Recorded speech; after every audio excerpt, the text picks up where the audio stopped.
আসসালামু আলাইকুম দর্শক, সবাইকে স্বাগত জানাচ্ছি জিএস নিউজ বিডির নিয়মিত আয়োজন বিচিত্র বিশ্বে। সাথে আছি মিষ্টি মৌ।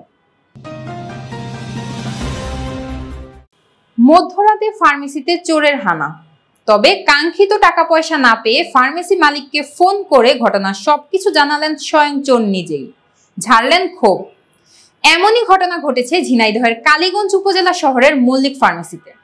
ঘটনাটি সামাজিক যোগাযোগ মাধ্যমে ভাইরাল হয়েছে।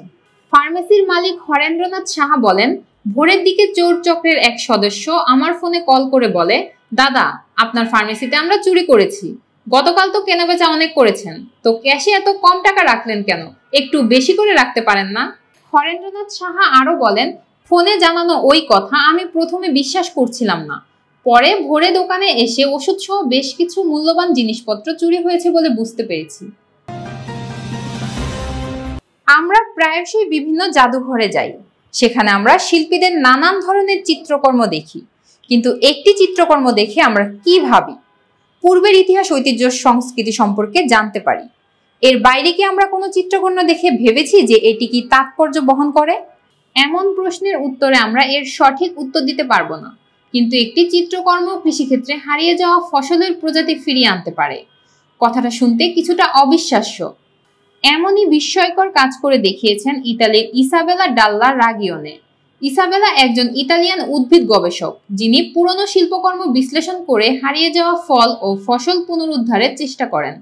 মূলত তিনি আর্কাইভ, রেনেসাঁস চিত্রকলা এবং ইতালির গ্রামীণ এলাকায় গাড়ি চালিয়ে বিলুপ্তপ্রায় ফলের সন্ধান করেন।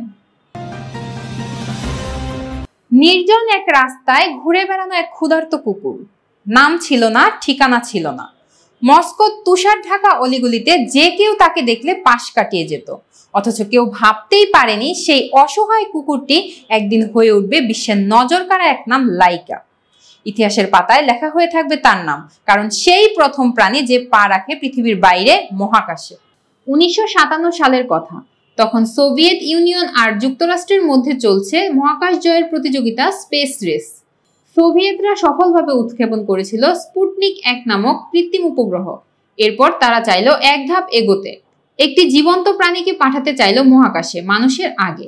লাইকার নতুন নাম হলো মিশনের নায়িকা। তাকে প্রশিক্ষণ দেওয়া হলো মহাকাশ যাত্রার জন্য।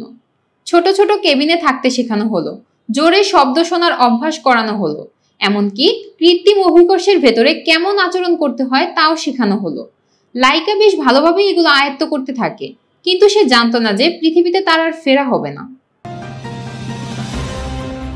দর্শক, এই ছিল আমাদের আজকের আয়োজনে। জিএস নিউজ বিডির সাথে থাকার জন্য সবাইকে ধন্যবাদ। আল্লাহ হাফিজ।